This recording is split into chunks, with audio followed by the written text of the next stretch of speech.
और एक खबर सबसे पहले टाइम्स नाउ ना भारत आपको दिखा रहा है। यूक्रेन की सेना ने बड़ा दावा किया है। अभी रूस की सेना कह रही थी, अब यूक्रेन की सेना की तरफ से दावा है कि 5 दिन में 5300 से ज्यादा रूसी सैनिकों को मार गिराया है। 29 हेलीकॉप्टर, 151 टैंक भी बर्बाद किए हैं।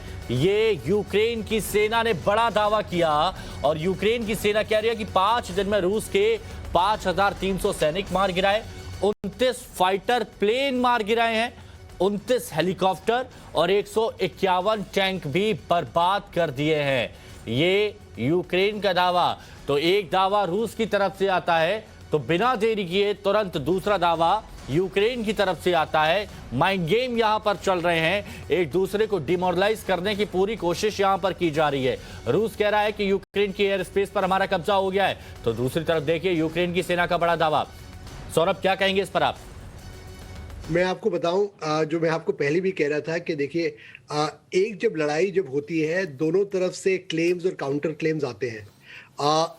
इसमें कोई दो राय नहीं है कि जितना पूरे विश्व ने सोचा था कि यूक्रेन कहीं रूस का मुकाबला कर पाएगा कि नहीं कर पाएगा, क्या ऐसा है कि 2 दिन में ही कीव पर कब्जा हो जाएगा और सरकार घुट्टे देख देगी, वो नहीं हुआ है। तो जाहिर बात है कि रूसी जो जनरल्स हैं, व्लादिमीर पुतिन के इनर सर्कल हैं, वो तो कोशिश कर रहे हैं कि किसी तरह से यहाँ पर इनका मनोबल गिराया जा सके।